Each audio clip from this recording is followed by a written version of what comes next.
Au dîner de mariage de ma belle-fille, elle a levé son verre, a souri comme si elle le pensait et a dit « Voici mon beau-père, juste un vieil homme qui vit à nos crochets. » Les gens ont ri, pas moi. Je me souviens du son plus que de toute autre chose. Pas des rirets bruyants, pas vraiment cruels, juste parsemés. Quelques gloussements, une fourchette tintant contre une assiette. Quelqu'un s'éclaircissant la gorge, comme s'il ne savait pas trop où regarder. Je suis resté assis là à 54 ans. Les mains encore rugueuses par 30 années de travail dans le bâtiment, et c'est ce que j'étais pour elle. Un vieil homme qui vit à ses crochets. Je m'appelle Marc Delon, de Lyon. J'ai construit des choses toute ma vie. Des maisons, des terrasses, des extensions. Le genre de métier où l'on rentre chez soi épuisé, mais avec la certitude que ce que l'on a fait avait de l'importance. J'ai rencontré Suzanne il y a 12 ans. Elle avait une fille, Émilie, 16 ans à l'époque.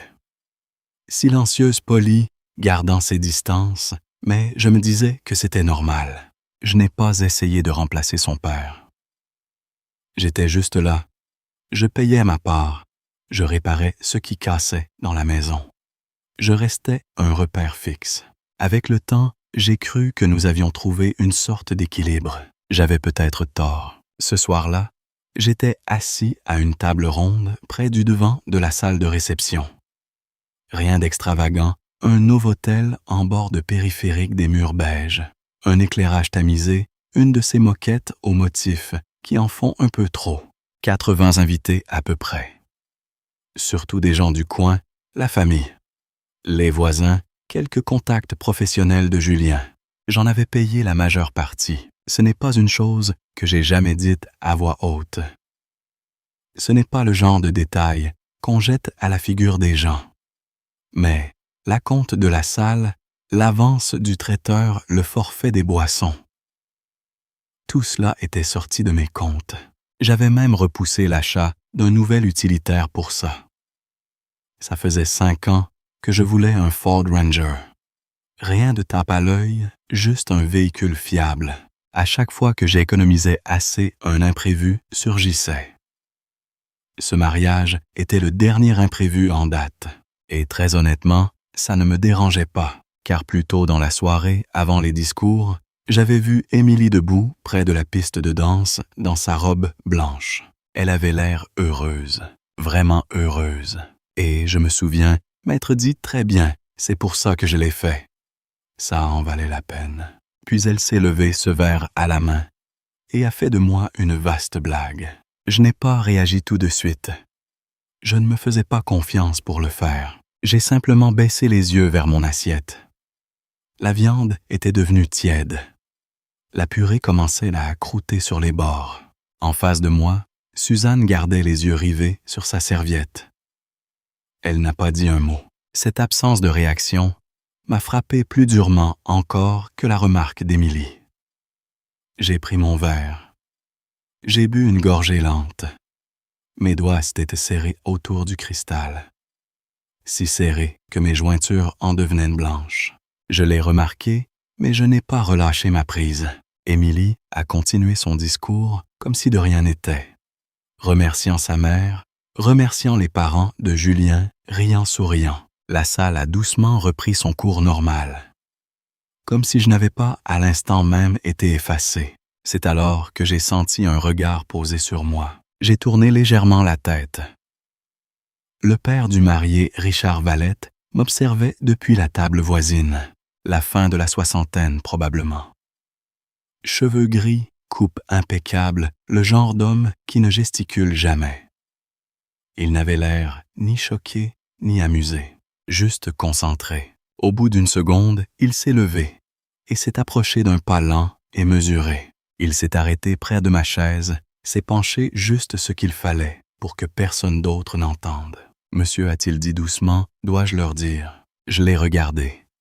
Je l'ai vraiment regardé cette fois. Ses yeux ne fuyaient pas.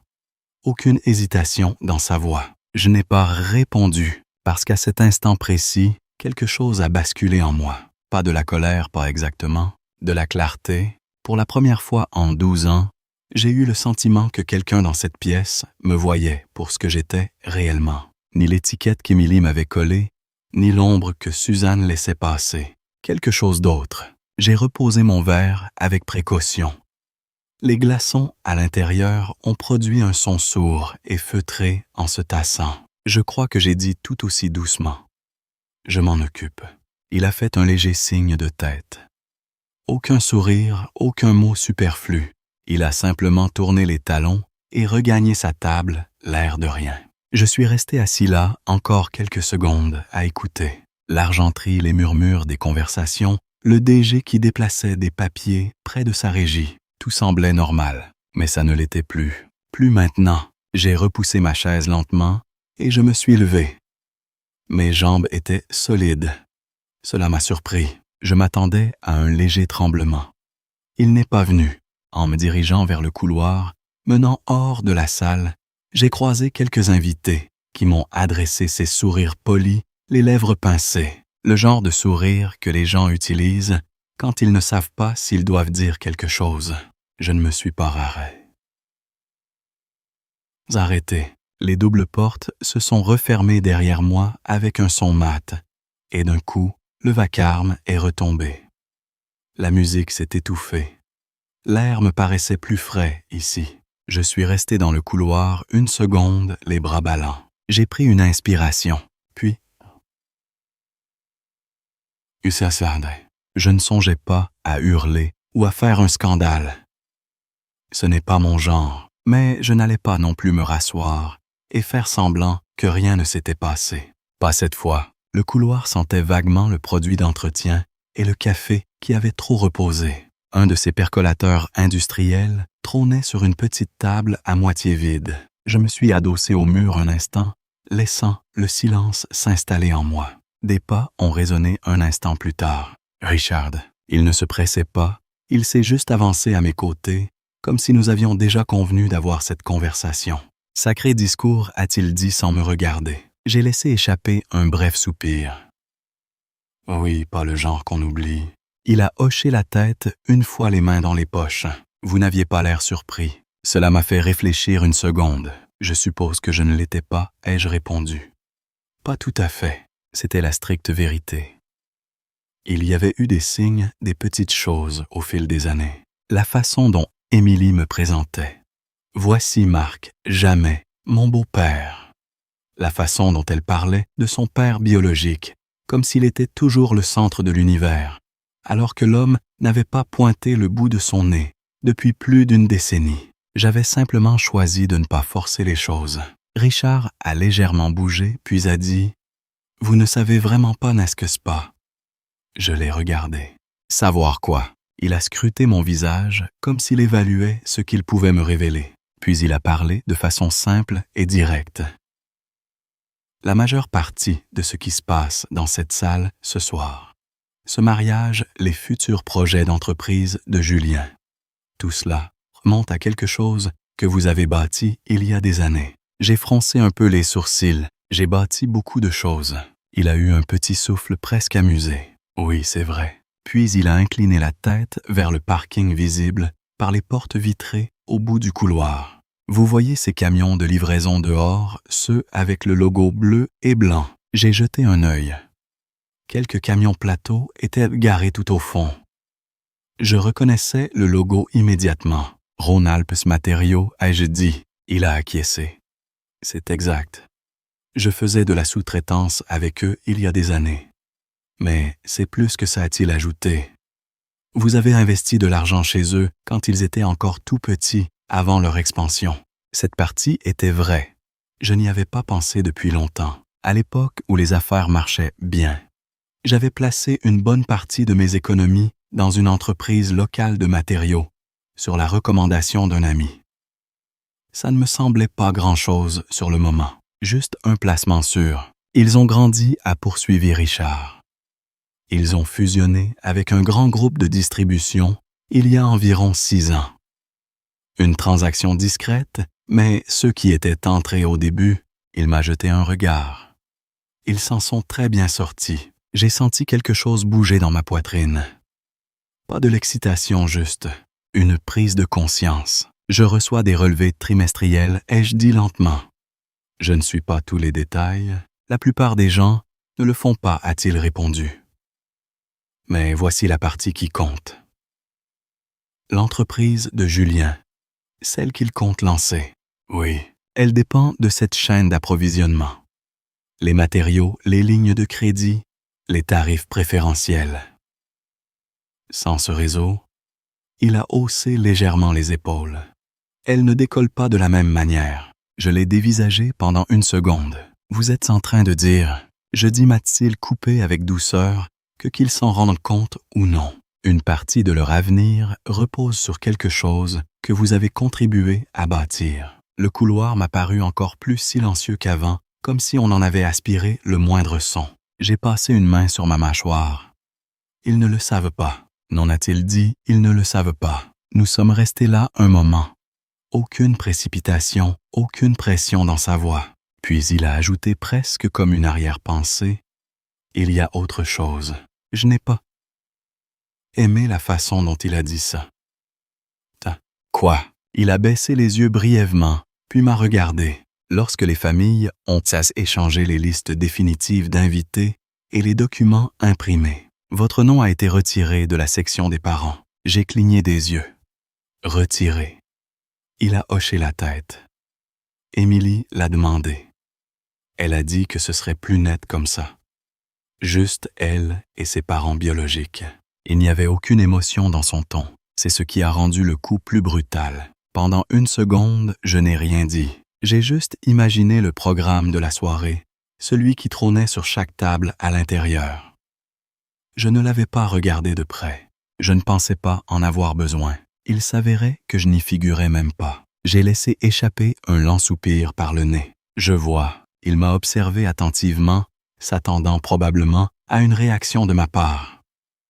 De la colère peut-être, mais je ne tremblais plus. C'était ça le plus étrange. Je me sentais ancré, pas engourdi, pas paisiblement calme, juste lucide, comme si un objectif photographique venait enfin de faire la mise au point.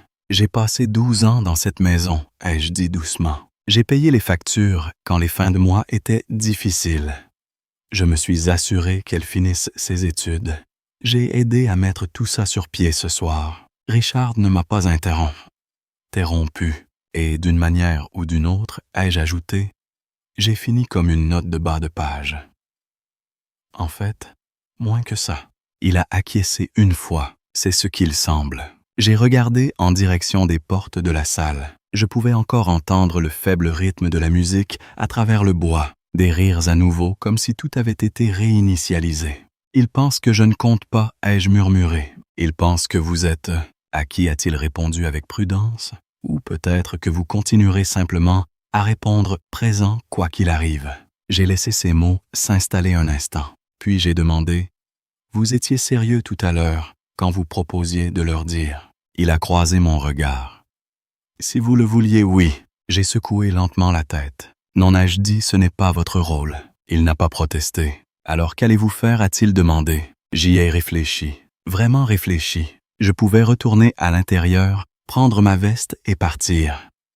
Conduire jusqu'à la maison. Leur laisser leur soirée. Une part de moi le désirait.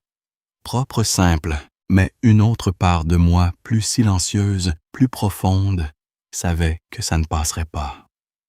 Pas cette fois. Pas après avoir entendu tout ce que je venais d'entendre. Je ne vais pas crier, ai-je dit. Je ne vais pas renverser les tables ou faire un esclandre. Richard a eu un faible sourire. Je m'en doutais. Je vais leur laisser leur fête, ai-je poursuivi. Mais, avant que la nuit ne s'achève, je vais mettre les choses au clair. Sur quoi? J'ai de nouveau regardé les portes. Sur le fait que je ne suis pas ce qu'il croit. Il a soutenu mon regard une seconde, puis a hoché lentement la tête. C'est de bonne guerre. Je me suis détaché du mur et me suis redressé. Mes épaules me paraissaient différentes. Plus légères d'un côté, plus lourdes de l'autre. Quoi que vous décidiez, a dit Richard. Sachez simplement que vous avez plus de poids que vous ne le pensez. J'ai fait un petit signe de tête. Je commence à m'en rendre compte. En tendant la main vers les portes de la salle, j'ai marqué une pause d'1 seconde. Pas par hésitation, juste pour sceller l'instant. Je ne retournais pas là-dedans en tant que l'homme dont on se moquait. J'ai ouvert la porte et je suis entré. Et cette fois, je prêtais attention. La musique m'a frappé en premier lorsque je suis retourné dans la salle. Plus forte maintenant, une chanson de variété que je ne reconnaissais pas. Les gens avaient repris leur conversation comme si de rien n'était. C'est ainsi que les choses se passent. Un malaise survient et les gens passent simplement à autre chose. Je suis resté là une seconde, m'imprégnant de la scène, des assiettes à moitié terminées. Des verres qui perlaient de condensation sur les nappes blanches. Un couple qui riait près du bar. Émilie, à l'autre bout de la pièce, penchée vers Julien, souriant, comme si la nuit était toujours parfaite. Comme si je n'avais pas à l'instant été réduit à une chute de blagues. J'ai marché vers le bord de la pièce où se tenait le responsable de la salle, vérifiant quelque chose sur une tablette. Un type au milieu de la trentaine. Son badge indiquait Thomas. « Bonsoir », ai-je dit. Il a levé les yeux. « Bonsoir, monsieur. »« Tout se passe bien. »« Oui », ai-je répondu. Je voulais juste confirmer un détail rapidement. Le comte pour ce soir, qui en est le titulaire principal, il a baissé les yeux sur son écran, tapoté 2 fois. « C'est vous, monsieur Delon », a-t-il dit. « Toutes les dépenses principales sont autorisées sur votre carte.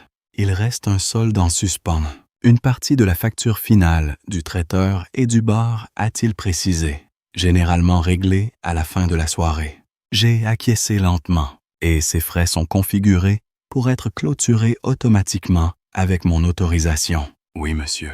J'ai laissé la phrase suspendue 1 seconde. Allez-y et retirez l'autorisation automatique, ai-je dit. Passez en approbation manuelle. Il a hésité l'espace d'une fraction de seconde.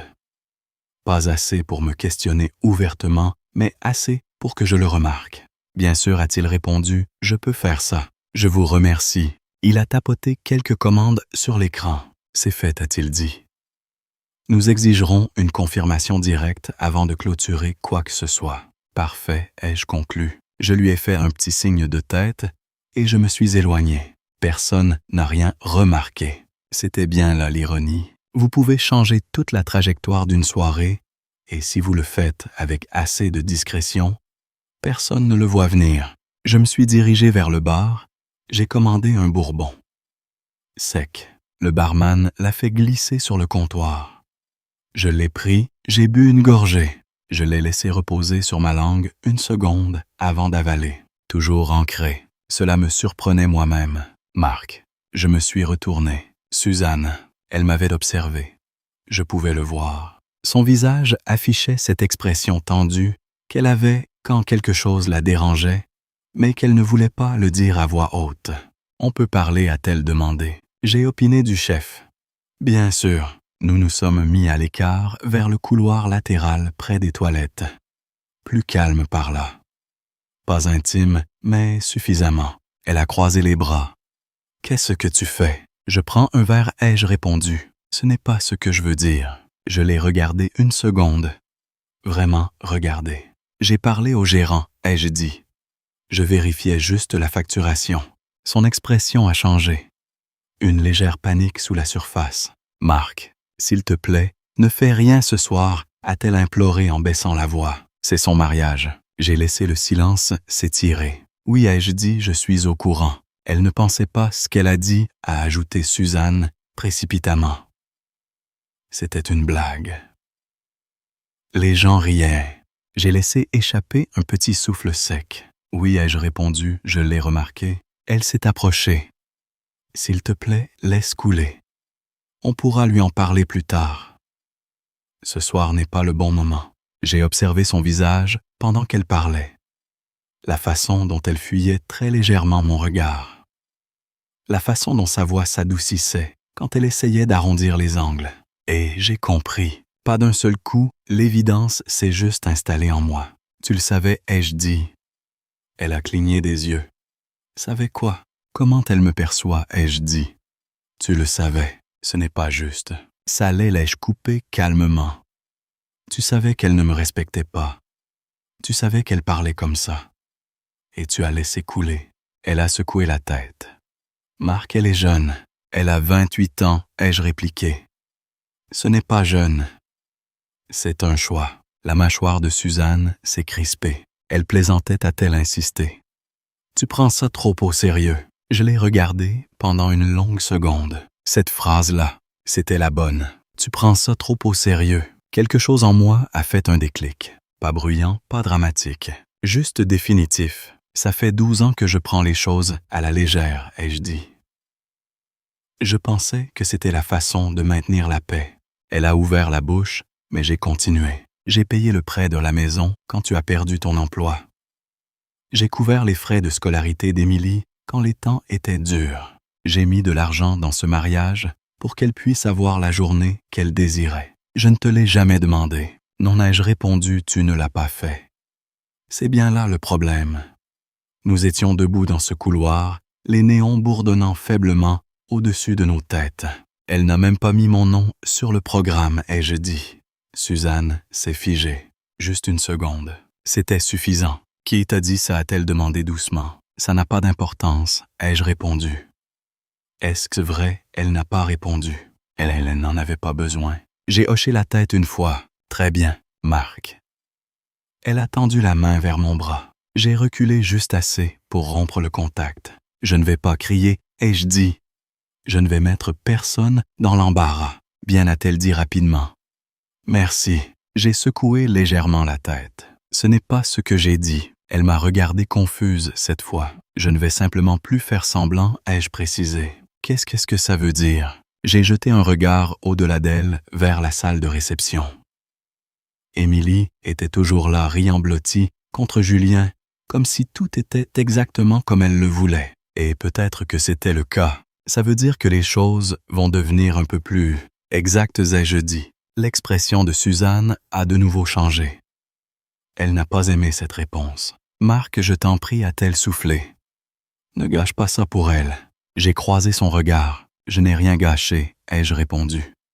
Je n'ai juste arrêté de tout réparer. Je me suis détourné et j'ai marché vers la salle avant qu'elle ne puisse ajouter quoi que ce soit. En entrant, un homme plus âgé que je connaissais du quartier m'a fait signe d'approcher. Henri, électricien à la retraite. Marc, m'a-t-il lancé en me tapotant légèrement l'épaule. Les enfants, hein, ils disent des bêtises. Ils finissent bien par comprendre. Je lui ai offert un sourire poli. Oui, ai-je dit, c'est vrai. Ce soir, ils comprendront. J'ai pris une autre gorgée de mon verre et j'ai regardé vers la régie du DG. Il parcourait une liste, le micro reposant sur son pied. Encore quelques chansons peut-être, puis les discours. À l'autre bout de la pièce, Richard a croisé mon regard pendant une fraction de seconde. Il n'a pas hoché la tête, n'a fait aucun signe. Ce n'était pas nécessaire. J'ai posé mon verre sur la table la plus proche. Et j'ai attendu. Le DG a tapoté le micro 2 fois. Un léger bruit sourd a résonné dans les enceintes. Très bien tout le monde, a-t-il annoncé d'une voix un peu trop enjouée pour l'assemblée. Nous allons ouvrir la scène pour quelques discours supplémentaires avant de relancer la danse. Quelques personnes ont applaudi. De façon légère, polie, je me suis levé, sans précipitation. J'ai simplement repoussé ma chaise, ajusté ma veste, et je me suis dirigé vers l'avant comme si c'était ma place. Personne ne m'a arrêté. C'est la magie de l'assurance à cet âge. Si vous marchez comme si vous étiez censé être quelque part, les gens supposent que c'est le cas. Le DG m'a jeté un coup d'œil, puis s'est écarté me tendant le micro sans poser de questions. « Allez-y, monsieur. » Je l'ai pris, j'ai senti son poids dans ma main. Pas lourd, juste réel. Je me suis tourné pour faire face à la salle. 80 personnes à peu près. Certaines en pleine conversation, d'autres observant déjà. Émilie à la table d'honneur, souriant toujours, mais son sourire s'est un peu fané quand elle m'a vu me tenir là. Bien, je me suis raclé la gorge une fois. Bonsoir à tous, ai-je commencé. Ma voix est sortie ferme. Aucun tremblement, aucune tension. Je suis Marc, le beau-père d'Émilie. Quelques têtes se sont tournées. Quelques personnes ont bougé sur leurs chaises. J'ai fait un petit signe de tête. Je voulais juste vous remercier d'être présents ce soir. Cela signifie beaucoup de voir autant de personnes réunies pour soutenir ces deux-là. J'ai fait un geste léger vers Émilie et Julien. Ils ont une grande vie devant eux. Et je le pense sincèrement. J'ai marqué une pause, suffisamment longue pour que la salle s'apaise. Les conversations se sont éteintes. Les fourchettes se sont baissées. Les verres se sont arrêtés à mi-chemin des bouches. Puis je l'ai dit, Émilie m'a traité de vieil homme vivant à ses crochets plus tôt dans la soirée. On pouvait le sentir. L'atmosphère a changé. Pas bruyant, pas dramatique, juste tendu. Quelqu'un près du fond a remué sur sa chaise. Une femme à l'une des tables latérales a baissé les yeux sur ses genoux. J'ai hoché légèrement la tête, comme si je ne faisais que reconnaître un fait. Et vous savez ce que je me suis dit, qu'elle a le droit d'avoir son opinion. Le visage d'Émilie s'est figé. Julien l'a regardé, puis a reporté son regard sur moi. Alors je me suis dit, ai-je continué plus calme que jamais, que je devrais probablement vous en dire un peu plus sur cet homme. J'ai ajusté ma prise sur le micro, non pas parce que j'en avais besoin, mais parce que cela m'accordait une seconde pour respirer. J'ai passé les 12 dernières années dans cette famille, ai-je déclaré, à travailler, à payer les factures, à faire ce qui devait être fait. Je n'ai pas élevé la voix, je n'ai rien précipité. J'ai aidé à payer la maison quand les temps étaient durs. Je me suis assuré qu'Émilie finisse ses études sans qu'une dette ne pèse sur ses épaules.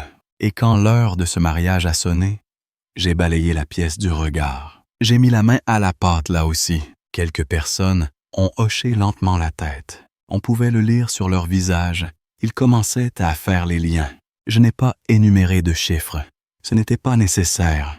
Puis j'ai fait un petit pas en avant. Voici la partie qui compte, ai-je dit. Et j'ai laissé cette phrase infuser une seconde. La majeure partie de ce que vous appréciez ce soir. La nourriture, la salle, les boissons. J'ai jeté un œil vers le bar. Ce n'était pas un cadeau, un silence. Profond maintenant, le genre de silence où l'on peut entendre quelqu'un déplacer son poids sur le parquet. C'est toujours à moi, ai-je affirmé. Je me suis tu. J'ai laissé le poids des mots s'abattre. Quelque part sur le côté, j'ai entendu le faible craquement de glaçons se tassant dans un verre. Ce petit son sec a porté bien plus loin qu'il n'aurait dû. La main d'Émilie s'est crispée autour de sa flûte à champagne. Je pouvais le voir d'où je me tenais. Suzanne avait repoussé sa chaise à moitié, comme si elle allait se lever, mais elle ne l'a pas fait. J'ai gardé un ton égal. Alors plus tôt ce soir, ai-je repris, j'ai parlé avec le gérant de la salle. Quelques têtes se sont tournées vers le fond de la pièce, où Thomas se tenait soudainement très immobile. Je lui ai demandé de retirer l'autorisation automatique sur le solde restant. C'était là. Le point de bascule. Des murmures ont commencé bas et rapides. Pas assez fort pour briser complètement le silence, mais assez pour l'onduler. J'ai également demandé que tous les frais finaux soient réglés. Directement, ai-je dit, par les personnes qui en sont responsables. J'ai regardé Émilie droit dans les yeux. Je ne l'ai pas foudroyée du regard, je ne me suis pas adouci non plus. J'ai juste regardé. Son visage avait rougi. Pas d'un rouge écarlate, plutôt comme si elle essayait de contenir la couleur sans savoir comment. Julien s'est penché vers elle, murmurant quelque chose dans son souffle. Elle a secoué légèrement la tête, les yeux toujours rivés sur moi. J'ai fait un petit signe de tête. « Félicitations », ai-je dit. Ma voix n'avait pas changé. J'espère qu'à partir d'aujourd'hui, vous saurez reconnaître les personnes qui se sont tenues à vos côtés.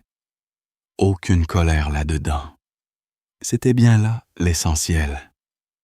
J'ai baissé légèrement le micro, puis j'ai ajouté presque comme une réflexion après coup. Et j'espère que vous apprendrez la différence entre de l'aide et ce qui vous semble être un dû. J'ai rendu le micro au déjà. Il l'a pris comme s'il risquait de se briser. Je n'ai pas attendu de réaction. Je n'avais pas besoin d'applaudissements. Je n'avais besoin de rien. Je me suis retourné, j'ai repassé devant les tables. Personne ne m'a arrêté. Personne n'a parlé. Juste des yeux qui me suivaient. J'ai attrapé ma veste sur le dossier de ma chaise. J'ai ramassé mes clés. En passant devant la table de Richard, il m'a adressé un léger signe de tête. Du respect, rien d'ostentatoire. Je lui ai rendu son signe. C'était suffisant. Derrière moi, la salle était toujours silencieuse. Pas vide, juste différente. J'ai poussé les portes et je suis sorti dans l'air de la nuit, frais pur silencieux. Et pour la première fois de la soirée, je me suis senti redevenir moi-même. Le parking n'était que rangé de voitures, à demi éclairées sous ces hauts lampadaires au sodium qui bourdonnent si l'on écoute attentivement. J'ai dépassé une file de berlines, la musique de l'intérieur s'estompant à chaque pas. Je n'ai pas regardé en arrière. Je n'en ai pas ressenti le besoin. Je suis arrivé à mon utilitaire, un vieux Peugeot rien d'exceptionnel, et je suis resté là une seconde, la main sur la poignée de la portière. Ma poitrine me semblait plus légère, ni bien ni mal, juste plus légère, comme si j'avais déposé un fardeau que je portais depuis si longtemps que j'en avais oublié l'existence. Je suis monté, j'ai fermé la portière et je me suis assis dans le silence. Pas encore de musique, juste le faible cliquetis du moteur qui refroidissait depuis mon arrivée. J'ai relâché un souffle que je ne savais même pas retenir, puis j'ai démarré le moteur et j'ai quitté le parking. Sans précipitation, j'ai juste roulé. La route en sortant de cet hôtel rejoint une portion d'autoroute qui file droit sur quelques kilomètres avant de retrouver les grands axes lyonnais. La circulation était fluide, quelques phares croisant dans la direction opposée. C'était tout. J'ai allumé la radio à bas volume. Une vieille chanson de variété est passée. Je ne l'ai pas reconnue, mais ça n'avait pas d'importance. Ma main restait ferme sur le volant. Mes yeux un peu moins. J'ai cligné des paupières plusieurs fois pour dissiper le voile. Je ne pleurais pas comme on le voit dans les films. Pas d'effondrement, juste quelque chose de présent. Tapis derrière mes yeux. Lourd. 12 ans, c'est long. On ne se débarrasse pas de ça en une seule nuit. Mais quelque chose avait pris fin. Ça, je le savais. Quelques kilomètres plus loin, je me suis arrêté dans une station-service. Une de ces vieilles stations où seule la moitié des pompes fonctionnent avec des néons clignotants au-dessus de la vitrine. Je me suis garé, j'ai coupé le moteur et je suis entré. L'endroit sentait le café brûlé et les sandwichs bon marché. L'employé derrière la caisse n'a pas levé les yeux de son téléphone. J'ai pris une canette de bière fraîche dans le frigo. Rien de raffiné, juste quelque chose de simple. Suzanne détestait quand je buvais ça. Elle disait que ça faisait prolo. Je suis resté là une seconde, puis j'ai attrapé une barre chocolatée aussi. Une que je n'avais pas achetée depuis des années. Aucune raison de m'en priver maintenant. J'ai payé en espèces. Je suis ressorti et me suis adossé au capot de mon utilitaire. J'ai décapsulé la bière, j'ai bu une gorgée. Froide, amère, honnête. Je suis resté là un moment. Pas d'appels au début, pas de messages, juste le silence. C'était ce qu'il fallait. Quand je suis arrivé chez moi, la maison était plongée dans l'obscurité. J'ai déverrouillé la porte, je suis entré. Les mêmes meubles, les mêmes photos au mur. Rien n'avait physiquement changé. Mais l'atmosphère n'était plus la même. Je n'ai pas allumé toutes les lumières, juste celles de la cuisine. J'ai posé mes clés. Je me suis assis à la table. Et pour la première fois, depuis longtemps, il n'y avait aucune tension dans la pièce. Pas besoin de marcher sur des œufs. Pas besoin d'essayer de déchiffrer l'humeur ambiante. Pas besoin de me demander si quelque chose que je disais allait être déformé plus tard. Juste de la quiétude. Suzanne n'est pas rentrée ce soir-là. Elle n'a pas envoyé de message non plus. J'en ai déduit qu'elle était restée là-bas. À gérer. Les retombées, ou peut-être juste à m'éviter. Quoi qu'il en soit, j'ai bien dormi. Mieux que ce que j'aurais cru. Quelques jours ont passé. Puis mon téléphone a sonné. Émilie. J'ai fixé l'écran pendant 1 seconde avant de répondre. Allô? Un silence à l'autre bout de la ligne pendant un instant. Marc. C'est moi. Je sais. Une autre pause. Je voulais juste te dire que je suis désolé, a-t-elle murmuré, pour ce que j'ai dit au mariage. Sa voix semblait plus petite que je ne l'avais jamais entendue. Je me suis adossé à ma chaise. D'accord, ai-je dit. Je ne le pensais pas comme ça, a-t-elle ajouté rapidement. C'était juste, les gens plaisantaient, et j'ai fermé les yeux 1 seconde. Nous y étions. Je suis sûr que ça ressemblait à une blague, ai-je dit. C'en était une, a-t-elle affirmé. Je veux dire surtout, je n'ai juste pas réfléchi. Non, ai-je répondu doucement. Tu n'as pas réfléchi. Cela l'a arrêté. J'apprécie que tu aies appelé, ai-je ajouté. Il faut du courage pour le faire. Est-ce que tu es toujours en colère, a-t-elle demandé. J'y ai réfléchi. Non, ai-je dit. Je ne suis pas en colère. Et c'était la vérité. Ce que je suis, ai-je continué, c'est fatigué, de faire semblant que les choses sont ce qu'elles ne sont pas. Elle n'a pas répondu tout de suite. Je ne savais pas que tu ressentais ça, a-t-elle finalement dit. J'ai laissé échapper un petit souffle. Ça fait partie du problème, ai-je répondu. Une autre pause. Est-ce qu'on peut arranger ça, a-t-elle demandé. J'ai regardé autour de la cuisine. Le même endroit où je m'étais assis pendant des années en pensant faire partie de quelque chose de solide. Non, ai-je dit sans dureté, juste avec clarté. Pas comme avant. Sa respiration s'est légèrement saccadée. Je suis désolé, a-t-elle répété. Je sais, ai-je répondu, et je le pensais aussi. Mais des excuses ne reconstruisent pas le respect. Pas à elles seules. Nous avons mis fin à l'appel 1 minute plus tard. Pas de cris, pas de drame. Juste terminé. Suzanne est passée le lendemain. Elle a fait un sac, a dit qu'elle avait besoin d'espace. Je n'ai pas discuté. Je ne lui ai pas demandé de rester. Certaines choses ne nécessitent pas une longue conversation. 1 semaine plus tard, j'ai reçu un appel de Richard. Marc a-t-il dit « J'espère que je ne vous dérange pas. » Non, ai-je répondu. Je vous écoute. Je pensais ce que j'ai dit l'autre soir, a-t-il poursuivi. À propos du fait que vous aviez du poids, je me suis adossé à ma chaise. Oui, je dirige quelques opérations liées à cette chaîne d'approvisionnement, a-t-il expliqué. J'aurais bien besoin de quelqu'un qui comprend réellement l'aspect terrain des choses. Pas seulement les chiffres. J'ai souri légèrement. C'est vrai, a-t-il confirmé.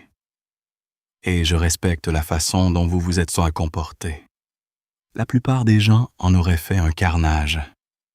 J'y ai pensé. Je n'avais pas envie de faire un carnage, ai-je dit. Je voulais juste que les choses soient claires. Eh bien, a-t-il conclu, elles le sont maintenant. Nous avons discuté un peu plus longtemps. Rien de gravé dans le marbre, juste des possibilités. Après avoir raccroché, je suis resté assis là 1 minute. Le silence encore, mais différent cette fois, pas vide, ouvert. Je n'ai pas élevé la voix ce soir-là. Je n'en avais pas besoin. Je n'ai pas renversé de table, je ne suis pas parti en trombe fou de rage. J'ai juste cessé de me soucier de quelque chose qui n'était plus à moi de porter. Et c'était suffisant. Je ne me suis pas vengé.